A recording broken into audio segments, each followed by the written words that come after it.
Le programme de parrainage maintenant, il s'intègre dans la mission de l'hébergement social. L'association Coalia va proposer un hébergement. Cet hébergement, il touche en particulier les personnes qui sont dans des contextes de migration et les demandeuses d'asile et les personnes réfugiées. Je m'appelle Ibrahim Ismail, je suis afghan et j'ai 24 ans. Je vais venir en France en 2017. Les personnes réfugiées, c'est des personnes qui fuient les persécutions qu'ils ont pu subir dans leur pays. Donc c'est pour ça que c'est important d'aider ces personnes à s'intégrer parce qu'elles ont été rejetées de leur pays. Donc on ne peut pas les rejeter au sein de leur société d'accueil. Les statistiques du HCR montrent qu'il y a environ 15% de personnes qui ont des contacts extérieurs.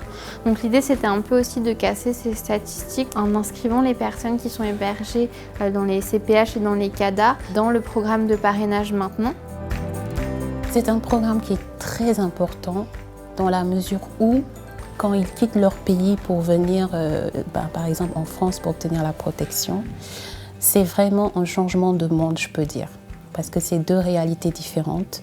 Donc, ils ont vraiment besoin de pouvoir s'intégrer dans la société dans laquelle ils vont faire leur vie.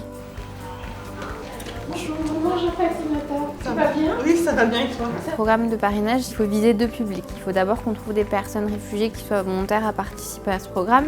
Ça, on a la chance d'avoir beaucoup de centres d'hébergement, donc c'est sur ces centres d'hébergement qu'on vise notre public. Ensuite, le deuxième point, c'est qu'il faut trouver des parrains. Les parrains, une fois qu'ils découvrent le programme, soit ils s'inscrivent directement sur le site internet sur lequel ils remplissent un formulaire dans lequel ils vont avoir plein de questions qui nous permettent de savoir quels sont leurs intérêts, pourquoi ils veulent participer au programme, quelles sont leurs disponibilités, mais aussi quels sont leurs objectifs. Après ce formulaire, normalement, ils ont une réunion d'information.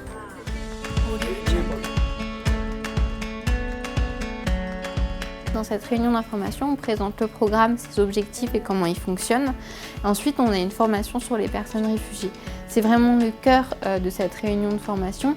L'idée, c'est que les personnes qui soient parrains et marraines sachent ce que ça veut dire d'être réfugié. Donc on confirme vraiment la volonté de tout le monde d'être parrain parce que c'est un engagement. Donc il faut vraiment respecter le fait qu'on est en contact avec une personne et qu'il faut venir. Il ne faut pas s'engager à la légère.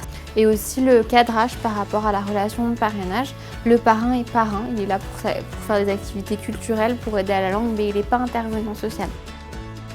Ensuite, à l'issue de cette réunion, on propose le profil de parrain à une personne réfugiée. Alors, on est arrivé au 3e étage.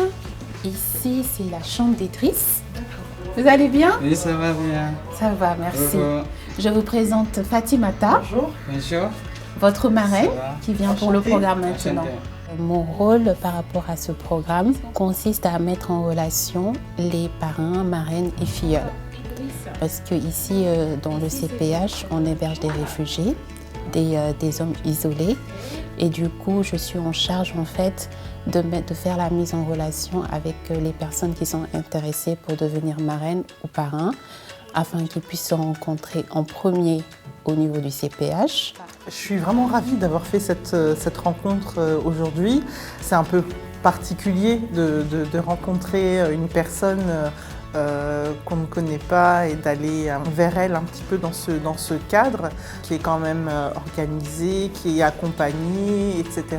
Je suis sûre qu'on va très très bien s'entendre tous les deux et puis on aura l'occasion du coup d'échanger et d'aller un petit peu plus loin dans la relation. Mon rôle, c'est surtout pour la première rencontre de faire de telle sorte que les chartes soient signées, premièrement, et aussi de faire de telle sorte que les deux personnes concernées puissent comprendre leur rôle. Pour rendre votre parrainage beaucoup plus officiel, je vais vous faire signer la charte. En gros, la charte va expliquer vos engagements réciproques. Par exemple, Fatimata, tu pourras faire découvrir à Idriss beaucoup d'activités, l'aider aussi peut-être à mieux parler le français. Et pour vous, Idriss aussi, vous pourrez aider Fatimata à découvrir d'autres activités aussi. D'accord? Peut-être qu'elle ne connaît pas encore. La charte d'engagement, c'est un élément essentiel parce que sans cette charte, le programme de parrainage maintenant, il n'existerait pas. C'est notre seul moyen de suivi des parrainages. Et en plus, ça engage Coalia, ça engage les parrains, ça engage les filleuls. Donc sans cette charte, en fait, les filleuls et les parrains, ils ne sont pas obligés de se voir. On ne peut pas permettre le parrainage. À l'issue de la signature de cette charte, les parrains et les filleuls échangent leurs numéros et sont libres de se voir 2 fois par mois, mais quand ils le peuvent et quand ils sont disponibles. Mais ça, vraiment, ils le font quand ils veulent. C'est important pour moi de m'engager dans ce programme à plusieurs titres. Le premier, c'est que je suis très attachée au principe de solidarité. C'est exercer aussi une forme de citoyenneté que d'accompagner des personnes qui ont besoin d'apprendre des choses qui ne s'apprennent pas dans les livres, etc. La dimension d'intégration, je pense qu'elle est importante.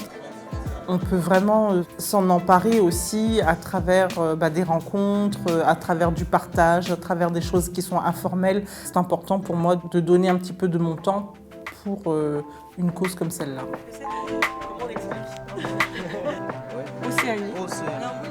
Grâce à vous et grâce à la société civile, on amorce un pas énorme dans toute la thématique de l'avancement de l'intégration. Ensuite, il y a aussi des réunions qui sont organisées, des rencontres avec l'ensemble des parrains, parce que le parrainage, c'est un petit peu isolé, ils sont dans leur coin, mais c'est bien de savoir qu'on fait partie d'un groupe et c'est aussi intéressant de se rencontrer, d'échanger sur ces expériences. Alors, tenez, voilà. Convivial. Oui, voilà. Merci. Fraternel.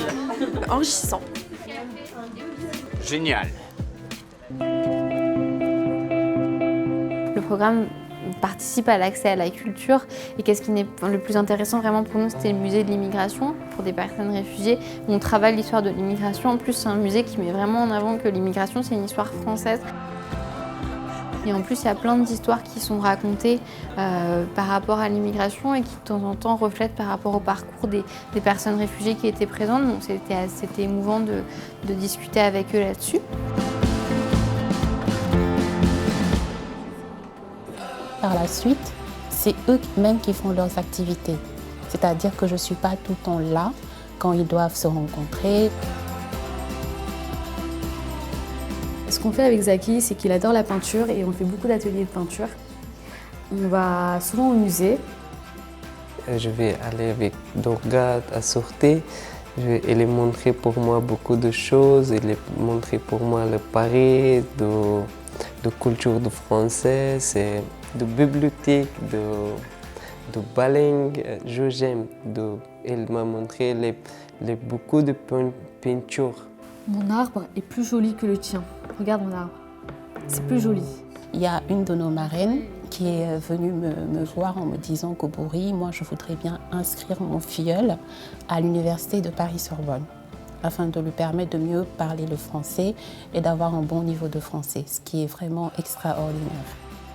Est-ce que vous voulez par exemple mieux parler le français? Est-ce que vous voulez mieux communiquer? Oui, bien sûr. Pourquoi? Oui, parce que j'aime bien le français, mais il n'y a pas beaucoup je ne pas comprendre beaucoup français. Du coup, je comprends bien. Oui, parce que c'est important pour le travail, pour le futur. Très bien. On veut participer à l'intégration des personnes réfugiées. Il faut savoir qu'ils ont des cours de français à l'OFI. Malheureusement, tous ne parlent pas français après ces cours de français. Donc on veut, dans un premier temps, les aider à parler français, donc à avoir des contacts avec des personnes françaises pour parler français. Et en parlant français, ils vont s'intégrer. Il y a un des filleuls qui participe au programme, qui a signé son CDI dans la restauration grâce à ce programme. Donc c'est important pour eux de connaître les codes de cette société, de connaître aussi la culture de cette société et de ne pas être exclus. C'est un programme formidable dans le sens où ça favorise en fait un échange interculturel. Je découvre de nouvelles valeurs, il m'en apprend beaucoup sur la culture afghane, je découvre des codes sociaux qui ne sont pas les mêmes en France et inversement. Et dans cette relation d'échange interculturel, chacun s'enrichit et je trouve ça génial. Et le parrainage, c'est pas que pour le filleul ni que pour le parrain, c'est pour les deux.